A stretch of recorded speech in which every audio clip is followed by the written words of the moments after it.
La clase de hoy es de manejo anestésico de paciente quemado.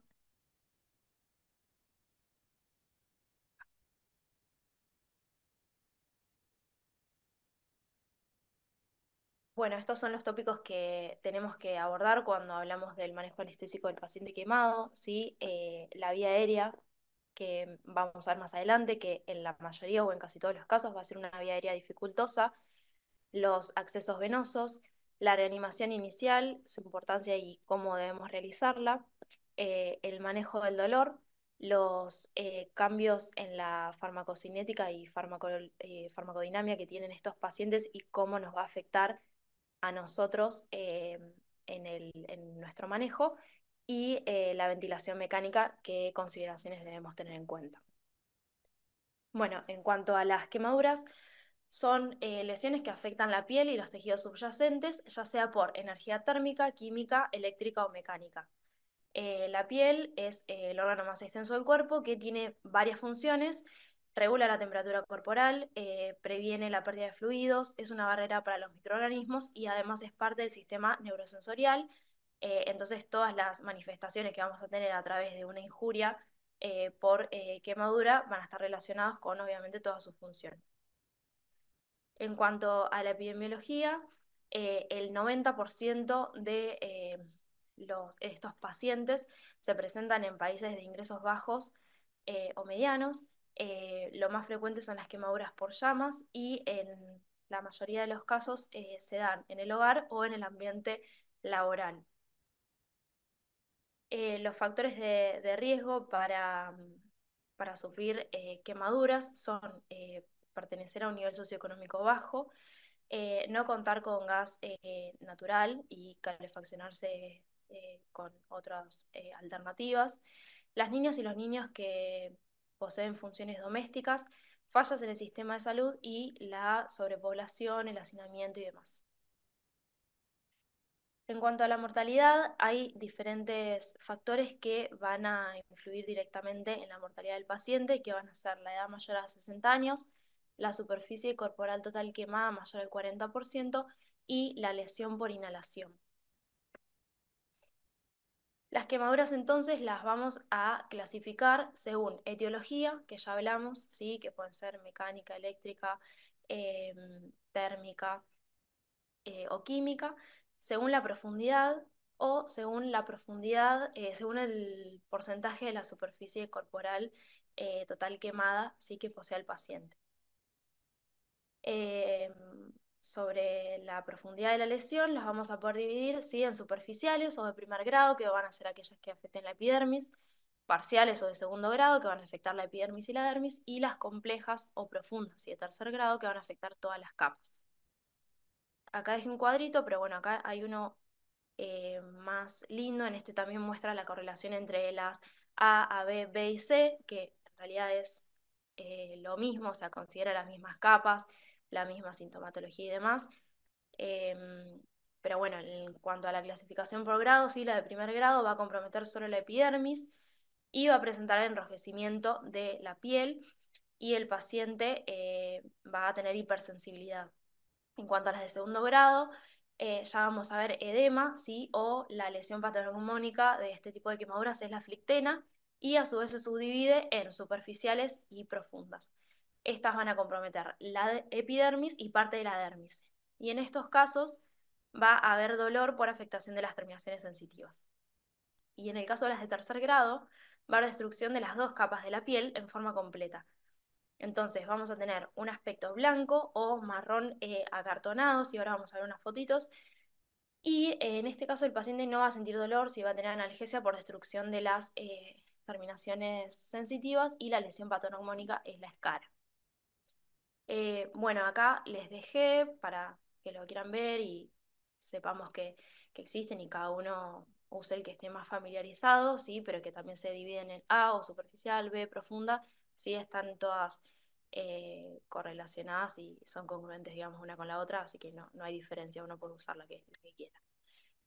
Bueno, la quemadura superficial, entonces, sí, vamos a ver la piel eritematosa. En la quemadura profunda ya va a haber edema, ¿sí? Flectenas, Y la quemadura de espesor total, como vemos la piel está blanca o marrón, ya este paciente no va a tener dolor, va a tener otro tipo de complicaciones. Bueno, continuando con la clasificación, nos quedaría entonces el porcentaje de superficie corporal total quemada. Hay distintas formas de sacar el porcentaje de superficie corporal total, todos son válidos, ¿sí? El de Landrover, es bastante parecido también al de la regla de los 9, que ahora lo voy a mostrar. Eh, pero bueno, más que nada lo que dice es que el torso es un 13%, la cabeza un 9%, la parte anterior 4,5%, la parte posterior 4,5%, los miembros un 9%. Lo que hace es dividirlos por área y su porcentaje, y así poder determinar y estimar qué superficie tiene quemada el paciente, porque va a ser muy importante tanto para la reposición que tenemos que hacer de líquidos como para determinar qué mortalidad va a tener el paciente y demás. Acá está la regla de los 9 de Wallace, que es bastante similar a la anterior, ¿sí? Es prácticamente lo mismo, no difiere mucho. Y si no, otra que podemos utilizar, más que nada para quemaduras que no sean tan extensas, es la de la palma de la mano, ¿sí? Que representa un 1%. Y si no es una zona muy extensa, podemos eh, ir sumando para sacar la superficie de una región un poco más pequeña. Bueno, continuando entonces sobre qué tenemos que evaluar si ante un paciente quemado que va a ingresar a quirófano es, como ya dijimos, la extensión de la lesión, la localización y el mecanismo de la quemadura. Después, ¿qué procedimiento van a realizar? El tiempo desde la quemadura, ¿sí? Ahora vamos a ver que no es lo mismo un paciente que está dentro de sus primeras 24 horas desde la injuria, o si ya pasó más de 48, 72 o una semana. La evaluación de la vía aérea y si tiene lesiones por inhalación, si tiene otras lesiones asociadas, y recordar que el paciente quemado no es simplemente un paciente quemado, sino que muchas veces es un paciente politraumatizado, así que tenemos que evaluar también el resto de las posibles lesiones presentes, y la afectación sistémica y sus complicaciones, que ahora vamos a hablar todo lo que afecta al resto de los sistemas. Bueno, como dije recién, las quemaduras o el paciente quemado tiene fases, ¿sí? En la fase aguda, entre las 48 a 72 horas iniciales, va a haber un aumento de la permeabilidad vascular, hay pérdida de proteínas y líquidos, va a haber mucho edema, ¿sí? Hay una gran pérdida del intravascular y hay alteraciones en la perfusión. Disminuye el gasto cardíaco, hay aumento de las resistencias vasculares sistémicas y se produce acidosis metabólica, hay oliguria, la diuresis está disminuida, y a lo que puede suceder es síndrome compartimental, ¿sí? Más que nada en quemaduras circunferenciales, ¿sí? En cuello, tórax, miembros, o también no por la quemadura en sí, sino por tal vez una mala reanimación. Se puede generar también edema o por la misma evolución de las quemaduras a nivel global. Bueno, acá les dejé un cuadrito que resume todos los sistemas, pero igual ahora los vamos a hablar. Sí, hay un descenso entonces del gasto cardíaco, un aumento de las resistencias vasculares sistémicas. Esto es la primera parte, ¿sí? Acidosis metabólica, oliguria, hay alteración del estado mental, edema cerebral, hay aumento de la liberación de la hormona antidiurética, vamos a tener edema pulmonar, broncoespasmo y podemos tener un síndrome de distrés respiratorio. Hay aumento de liberación de cortisol y aldosterona. Em, Esto va a ocurrir todo en una fase temprana, ¿sí? En la fase aguda. Y después hay una fase hipermetabólica que se da a partir de las 48 a 72 horas posteriores de la quemadura, en la que va a aumentar el gasto cardíaco, ¿sí? Van a disminuir las resistencias eh, vasculares sistémicas y va a aumentar el flujo sanguíneo a los órganos, como por ejemplo al hígado, ¿sí? Y a los riñones. Va a aumentar la filtración glomerular, va a aumentar el flujo hepático, va a aumentar la gluconeogénesis, pero a su vez va a haber alteración de las funciones metabólicas del hígado, ¿sí? Va a haber una disminución de los factores de coagulación. Esto es por distintos mecanismos, ¿sí? Uno de ellos es la acidosis, la hipotermia, también tienen coagulopatía dilucional, ¿sí? Así que en estos casos es multifactorial la coagulopatía de estos pacientes. En este momento ya va a comenzar la albuminemia. eh, y en cuanto a la parte respiratoria, continúa lo mismo, ¿sí? Edema pulmonar, broncoespasmo, estrés respiratorio, tal vez ya un poco más evolucionado, puede aparecer alguna neumonía. Y esta fase, digamos, se caracteriza principalmente por un aumento del consumo de oxígeno con una consecuencia de mayor producción de CO2. Hay catabolismo muscular, hay resistencia a la insulina, lo que genera hiperglucemia, que es muy negativo para la cicatrización de las heridas, para, para la prevención de las infecciones, así que es algo que también debemos controlar en estos pacientes, y persiste obviamente el edema todavía en esta etapa. Bueno, esto es todo lo que ya dije, no me lo voy a repetir, lo dije ahí con el cuadrito. Entonces, bueno, el sistema renal también, que aumenta la tasa de filtración, que hay acidosis, catabolismo, insuficiencia renal aguda. En cuanto al sistema gastrointestinal, una cosa que se puede presentar son las úlceras de Crohn o por estrés, ¿sí? En estos pacientes se pueden dar. Se da también disminución del vaciado gástrico, ileoparalítico y translocación bacteriana intestinal. Las alteraciones metabólicas, bueno, ya las mencioné, lo que tenemos que hacer es intentar mantener un control glucémico entre 150 a 180 miligramos por decilitro. Eh, Hay un catabolismo elevado de proteínas y lípidos. Ahora después vamos a hablar de la nutrición de estos pacientes que tienen mayores requerimientos, mayor consumo, mayor pérdida proteica, así que es muy importante esta parte en el paciente para hacer un manejo integral. La parte hematológica, como ya dije, son pacientes que tienen anemia también por distintos factores, ¿sí? Por dilución, por pérdida sanguínea, ¿sí? Si se hizo esterectomía, eh, por las curaciones, dilucional, mismo la coagulopatía y disminución de los factores de coagulación, hay prolongación de los tiempos de coagulación, trombocitopenia y aumento de la fibrinólisis. Las alteraciones pulmonares, que ya nombré la mayoría, ¿sí? En algunos casos también se puede dar hipoventilación por disminución de la extensibilidad torácica en las quemaduras que afectan el tórax, generándose un síndrome compartimental y ahí es urgente hacer una esterectomía, que ahora después les voy a mostrar una foto, porque muchas veces aunque logremos intubar al paciente y demás, no lo vamos a poder ventilar. Eh, Así que también es algo a tener en cuenta independientemente de la vía aérea y de que hayamos podido intubar al paciente. Muchas veces, aunque esté intubado, no lo podemos ventilar y es por falta de distensibilidad de la caja torácica. Bueno, en cuanto al ayuno y la nutrición, entonces tienen aumento de la tasa metabólica, sí tienen pérdida de masa corporal magra, compromiso inmunológico, y esto conlleva a complicaciones infecciosas, muerte, eh, complicaciones para la cicatrización de las heridas y demás.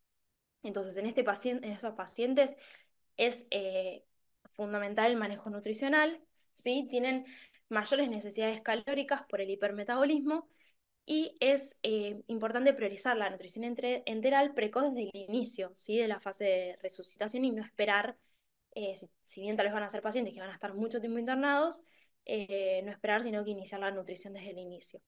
Requieren un mayor aporte proteico que un individuo sano, sobre la hiperglucemia ya hablamos, y lo que sí hay bibliografía que avala mantener el aporte nutricional hasta el momento de la cirugía, ¿sí? Que esto va a ayudar a preservar la masa muscular, mejorar la cicatrización y reducir el riesgo de infecciones. Obviamente, mientras la cirugía que se le vaya a realizar, el paciente y demás, lo permita. Pero bueno, si es un paciente que está intubado y demás, muchas veces entran no sé, 3 veces por semana al quirófano, están horas en quirófano más las horas de ayuno, son muchísimas horas que se pierden de nutrición y la pérdida calórica y nutricional para esos pacientes realmente les afecta muchísimo en su mejoría clínica, así que es algo a tener en cuenta el ayuno.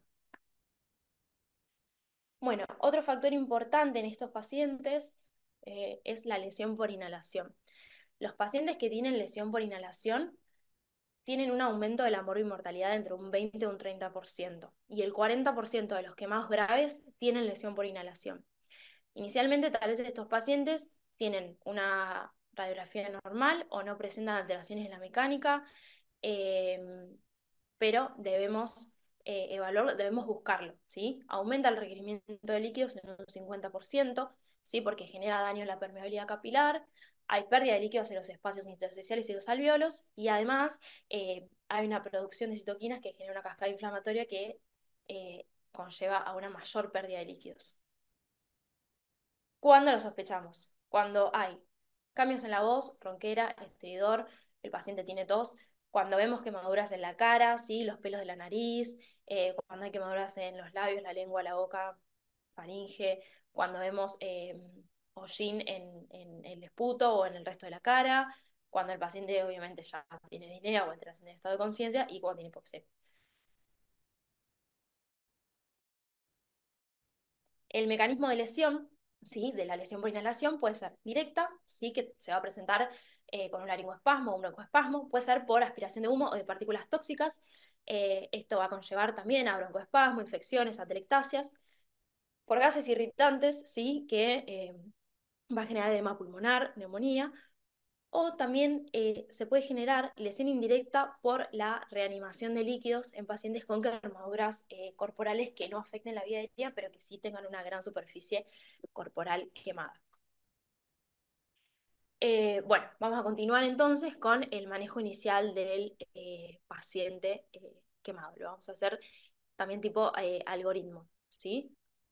Entonces, lo primero que vamos a pensar es el tiempo de evolución de la injuria, ¿sí? O de la quemadura, teniendo en cuenta que va a ser un paciente dinámico, inclusive puede ser que el mismo paciente ingrese al momento, digamos, de la quemadura y después lo tengamos a los 2 días, no va a ser el mismo paciente. Así que siempre lo tenemos que tener en cuenta. Después lo siguiente que vamos a hacer es evaluar la vía aérea y la necesidad de intubación orotraqueal. ¿A qué pacientes vamos a tener que intubar? Aquellos que tengan signos de obstrucción de la vía aérea, edema en boca, laringe, dificultad para la apertura, dificultad para deglutir, aquellos que tengan una superficie corporal total quemada mayor al 40%, o aquellos que tengan mayor al 20% en el caso de los adultos, o un 10 en niños, pero asociados a lesión por inhalación. Quemaduras extensas o profundas en cara o boca, signos de compromiso respiratorio, quemadura circunferencial en cuello, o obviamente aquellos que tengan una disminución del estado de conciencia. Entonces, recordar que el paciente quemado es siempre o casi siempre una vía aérea dificultosa. Acá les puse distintas fotos para que veamos que, aunque las quemaduras sean distintas o estén en distintos estadios, eh, todas ¿sí? Van a presentar una dificultad tanto a la hora de la ventilación como a la hora de de la intubación. En el caso de la ventilación, ¿sí? Al ser pacientes que están edematizados, que tienen pérdida de fluidos o que tienen nada, con las curaciones, es muy difícil sellar la máscara, así que muchas veces es muy difícil ventilarlos. Además tienen poca movilidad, ¿sí? Del cuello, tanto el paciente que está edematizado con las quemaduras o en el paciente crónico, como vemos acá, que está cicatrizal, ¿sí? En este caso esto no va a cambiar tampoco cuando relajemos al paciente, si estas cicatrices no van a ceder, inclusive posiblemente se retraigan para el lado de la cicatriz, digamos, o sea, no mejoren, sino que empeoren. Eh, Nada, tienen edema de lengua, de boca eh, y de la vía aérea. Como vemos acá, hay también, no sé si se ve mi cursor, pero bueno, en el medio vemos una vía aérea que tiene una lesión por inhalación y también está todo hematizado, ¿sí? O sea que no es solo eh, externo, sino que también nos puede llegar a proponer un desafío, digamos, para la intubación y no solo para la ventilación y la laringoscopía en sí, sino que puede llegar a ser difícil intubar al paciente. Entonces, no sé qué piensan, si en estos pacientes tenemos que plantear una intubación vigil o todos o qué les parece?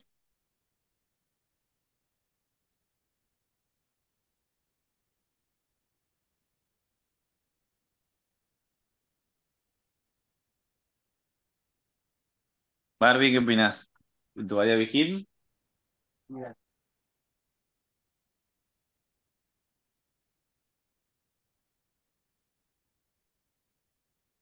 No se le escucha a Barbie.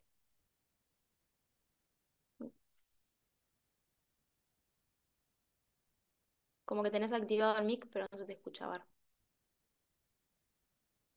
No.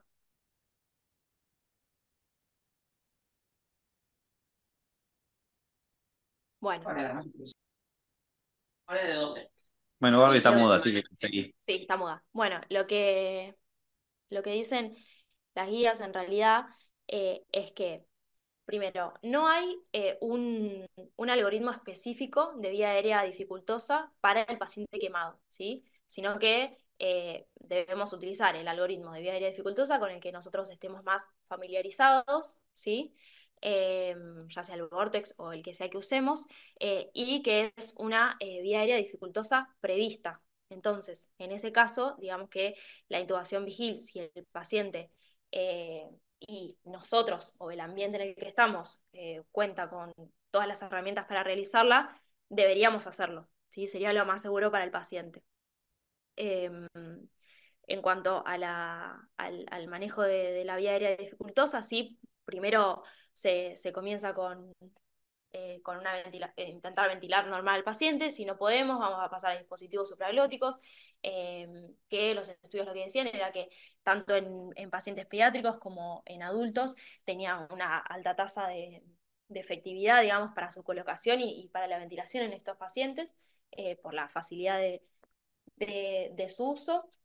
Y después, obviamente, si vamos a realizar una intubación, si podemos y el paciente da con las características, realizar una intubación vigil y si no, obviamente utilizar el dispositivo con el mejor dispositivo que tengamos y con el que mayor estemos familiarizados y obviamente quien esté más entrenado.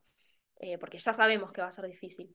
Entonces, no ir preparados ante una vía aérea así es un error ya de antemano.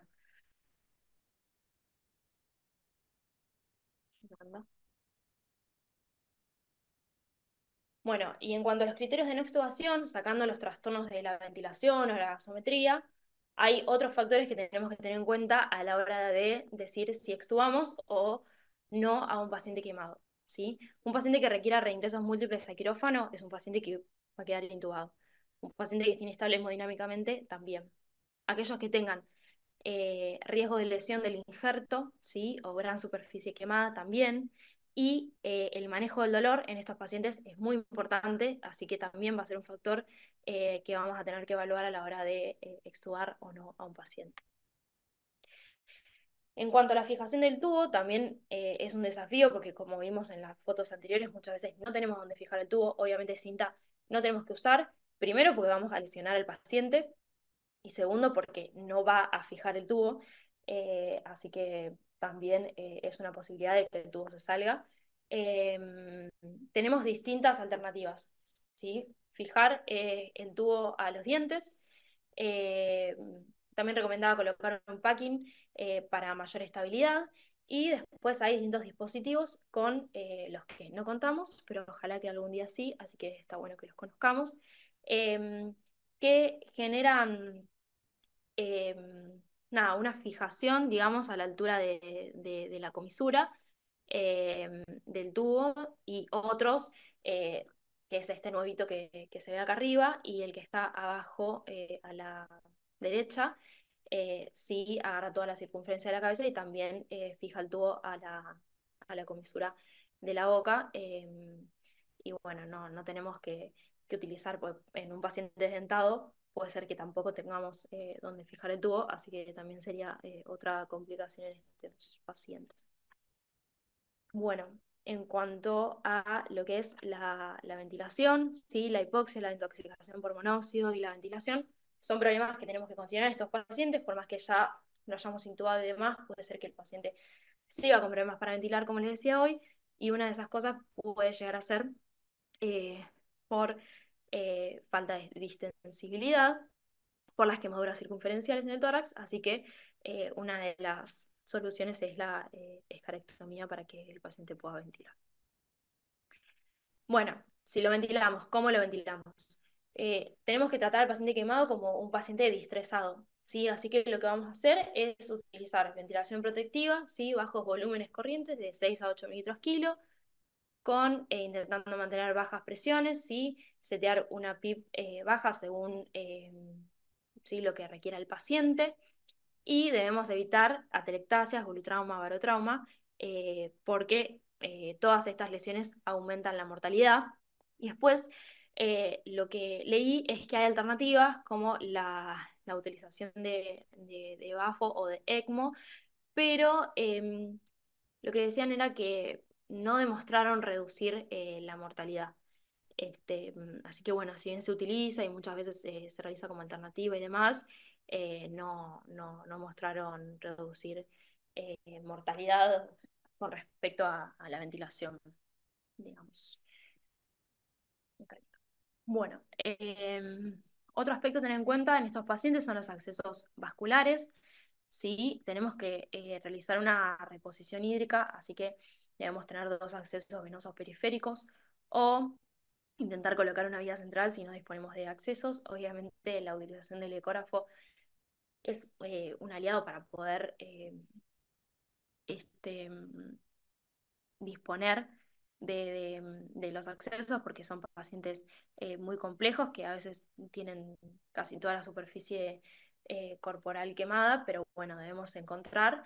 eh, es importante que vigilemos la perfusión de estos pacientes y que descartemos enemas compartimentales y tener en cuenta que si bien son pacientes que debemos realizar una reposición hídrica, pasarnos con el volumen va a generar edema tisular, pulmonar, cerebral, derrame pleural, pericárdico, todas sus complicaciones, síndromes compartimentales. Y a su vez, si no reponemos la suficiente cantidad de líquidos, vamos a generar alteración en la perfusión, daño de órganos y extensión de la profundidad de la quemadura. Entonces debemos estar súper estrictos con la reposición y cuidadosos. Bueno, acá em, lo que les dejé fueron las distintas fórmulas, ¿sí? La fórmula de, de Parkland lo que dice es que debemos reponer, ¿sí?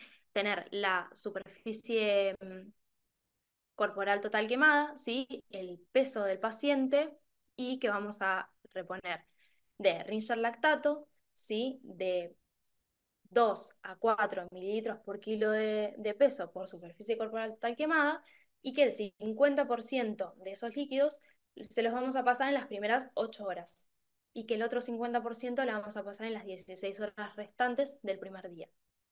Luego, a partir de las 24 horas, ¿sí? Cuando ya hicimos la primera reposición, lo que vamos a hacer es pasarle 0,3 a 0,5 mililitros por kilo de peso por la superficie corporal total quemada.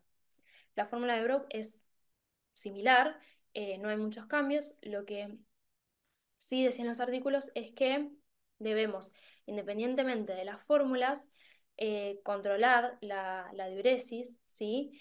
En adultos y niños mayores a 30 kilos tiene que ser de 30 a 50 mililitros hora y en niños menores de 30 kilos 1 mililitro kilo hora.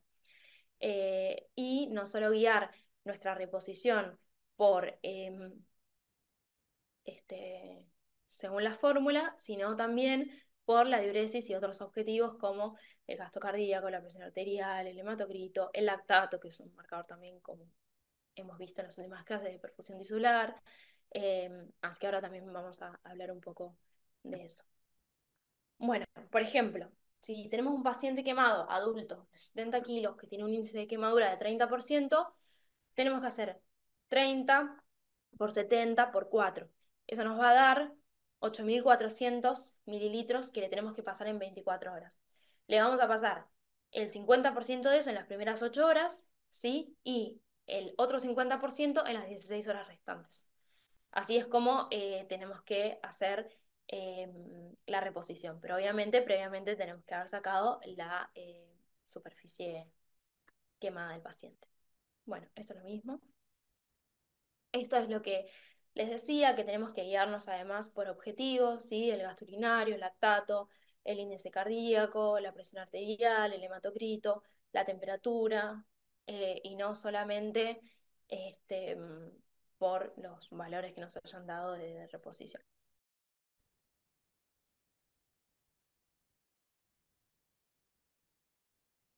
Bueno, en cuanto a la profilaxis bacteriana en estos pacientes, no, no debemos realizar terapia antimicrobiana profiláctica. Sí, en nuestro caso debemos realizar profilaxis quirúrgica 30 a 60 minutos antes y repetir a las 3 horas si la cirugía se prolonga. Podemos usar cefazolina 2 gramos. Bueno, y ahora vamos a continuar con el manejo farmacológico del quemado. Sí, como hablamos, va a haber una disminución del gasto cardíaco, del flujo de metabolismo y la eliminación de los.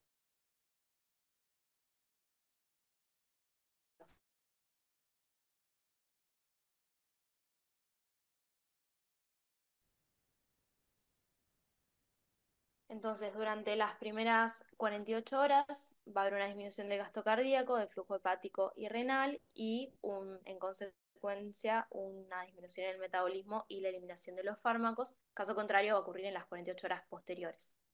Eh, Siguiente.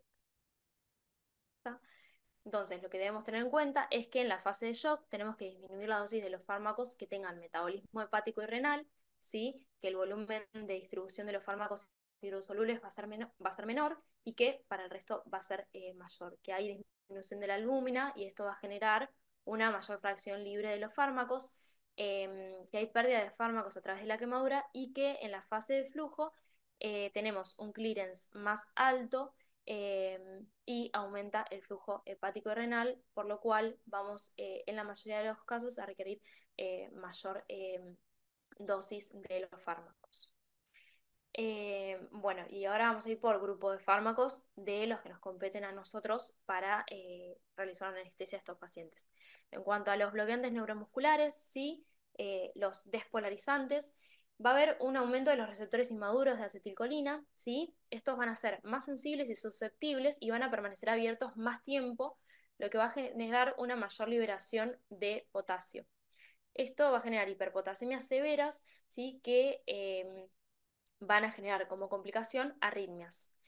En este periodo, ¿sí? Va a estar contraindicada la succinilcolina luego de las 48 horas de la quemadura y hasta los 2 años posteriores. O sea, durante las primeras 24 a 48 horas del paciente quemado podemos usar Succi. Obviamente, esto en pacientes que tengan una superficie quemada pequeña, o sea, menor al 10-20%, no es así que debemos evaluarlo, pero para pacientes gran quemados, sí. En cuanto a los no despolarizantes, va a disminuir la sensibilidad a los receptores y vamos a tener que aumentar las dosis de 2 a 5 veces en pacientes con una superficie corporal total quemada mayor al 30%. Hay una regulación positiva de receptores inmaduros y de la alfa-glicoproteína 1. En la fase inicial va a disminuir la fracción libre del fármaco y vamos a necesitar mayores dosis. Esto se explica por tres mecanismos. Una que ya lo dije, que es el aumento de la expresión de receptores, ¿sí? El aumento de la expresión de la alfa-glicoproteína 1, ¿sí? En plasma, que va a disminuir la fracción libre y va a aumentar la eliminación y la liberación de catecolaminas con aumento del AMP cíclico, que va a generar un aumento de la resistencia a la acción de los bloqueantes neuromusculares. Entonces, para tener una dosis efectiva de, por ejemplo, rocuronio en estos pacientes, vamos a tener que usar 1,5 miligramos kilo. En cuanto a los opioides, en la fase de shock debemos disminuir la dosis por disminución del flujo hepático. En la fase de flujo o hiperdinámica vamos a requerir de mayores dosis. Aparte, estos son pacientes que, en cuanto al manejo del dolor y sus largas hospitalizaciones, comienzan a generar tolerancia. y tienen hiperalgesia, ¿sí? Esto lo podríamos prevenir realizando analgesia multimodal, principalmente asociando fármacos que bloqueen los receptores NMDA, como por ejemplo la ketamina. Entonces, la morfina lo que tiene es una disminución del volumen de distribución en el clearance con un consecuente aumento en la vida media de eliminación. Bueno, la ketamina tiene un rol un poco más importante en estos pacientes, ¿sí? Es un antagonista selectivo, entonces en MDA se puede usar como inductor, se puede usar como analgésico también y es importante para evitar el dolor neuropático, ¿sí? Hay estudios que lo avalan. Además reduce la hiperalgesia, como dije recién, reduce el uso de opioides, genera estabilidad hemodinámica y permite la permeabilidad de la vía aérea. Así que la ketamina es de elección en estos pacientes a menos que tenga alguna contraindicación el paciente. La anestesia regional se puede usar, ¿sí? Para pacientes quemados, va a disminuir el uso de opioides o de otros analgésicos. Sí, tenemos que tener en cuenta que obviamente va a depender del sitio de punción y las lesiones que tenga el paciente, la posibilidad o no que tengamos de realizarlo, pero sí es una alternativa muy efectiva a evaluar. Bueno, acá dejé un cuadrito, digamos, con todos los fármacos, sí, que los inductores los podemos usar, sí, pero tenemos que disminuirlos en la fase de shock. Los halogenados debemos generar un aumento, sí, en la fase de shock y disminuir la CAM en la fase inicial. En cuanto a los bloqueantes neuromusculares, que la SUXI la podemos usar en las primeras 24 o 48 horas y que en cuanto a los no despolarizantes vamos a tener que eh, a partir de las 48 horas más o menos de quemado aumentar la dosis, ¿sí? De 2 a 5 veces. Eh, y en cuanto a los opioides, hay una down regulation de los receptores, así que es importante considerar siempre terapias multimodales, ¿sí? Para evitar la tolerancia, la hiperalgesia y el dolor neuropático. Después hay algunos fármacos que vi en algunos estudios que están en estudio, ¿sí? Excepto los betabloqueantes, así que me pareció interesante contárselos, ¿sí? Los betabloqueantes lo que hacen es controlar el efecto hiperadrenérgico de la fase hipermetabólica que tienen estos pacientes, entonces disminuyen un poco el trabajo cardíaco y el consumo de oxígeno. Se puede usar propanolol, ¿sí? Titular la dosis para disminuir la frecuencia entre un 15 a un 20% y así, por ende, disminuir el metabolismo del paciente. Después hay estudios experimentales, ¿sí? Con la vitamina C que al parecer disminuye el estrés oxidativo endotelial. Entonces eh, están haciendo estudios con estos pacientes. Y la heparina en forma tópica se estuvo probando, se está utilizando para disminuir el dolor, el requerimiento de otros analgésicos, que tiene además efectos antiinflamatorios y angiogénicos, y que también se probó de forma nebulizada para pacientes con injuria inhalatoria. Nada, estos últimos dos fármacos están en estudio, pero bueno, tal vez en un futuro sepamos un poco más sobre los resultados. Em, Después, nada, este es un estudio que analiza en realidad dos índices que miden mortalidad, pero a mí lo que me pareció importante, más allá del estudio, era que evaluemos para que tengamos en cuenta a la hora de ver un paciente cuáles son los principales factores que nos van a hablar de la mortalidad, ¿sí? Que van a ser principalmente la edad del paciente, como habíamos dicho, si tiene o no injuria inhalatoria, así que eso buscarlo específicamente y no pasárnoslo por alto. Eh, bueno, la presencia de quemaduras de espesor total y la superficie corporal total quemada, que debemos ser bastante minuciosos con la contabilización, digamos, de la superficie. Y acá lo que dejé es un algoritmo como para resumir todo lo que estuvimos hablando, ¿sí? Que en un principio lo que vamos a hacer es, obviamente, ¿sí? El manejo de la vía aérea, evaluar lesiones por inhalación y compromiso de la vía aérea, evaluar la respiración y la ventilación, auscultar la entrada de aire, determinar la profundidad y la frecuencia respiratoria, evaluar ventilación y oxigenación, ver si hay quemaduras circunferenciales en cuello y tronco, si es que sí y eso nos altera si la ventilación, debemos generar una escalotomía precoz, Evaluar circulación, ¿sí? Color de la piel, sensibilidad, estado de conciencia, pulso, relleno. Evaluar quemaduras en extremidades, ¿sí? Circunferenciales que requieran también de realizar escarectomía. Evaluar el estado neurológico y el grado de conciencia del paciente, si tiene otras lesiones asociadas, ya que es un paciente no solo quemado, sino que politraumatizado. Em, Quitar, bueno, ropa, alhajas, otras cosas que tengan, son pacientes que el edema va a ir evolucionando, así que debemos intentar retirarle todo, excepto prendas que estén adheridas a la piel, sí, con eso hay que tener cuidado. Tener mucho cuidado con la regulación térmica, ¿sí? De estos pacientes, son pacientes que pierden, que ya no regulan la temperatura, así que pierden mucho calor. El agua fría para las quemaduras es en quemaduras que ocupen menos del 10% de superficie, porque si lo realizamos, obviamente, en quemaduras que son de más del 10%, vamos a generar una hipotermia que va a ser mucho más negativa para la afectación sistémica del paciente que tratar la quemadura localmente en sí. Y la fase de resucitación o fluidos, que es sumamente importante, que ya hablamos, eh, que es fundamental iniciar dentro de las primeras 24 horas. Bueno, no sé si tiene algo para aportar o algo para decir, pero eso es todo.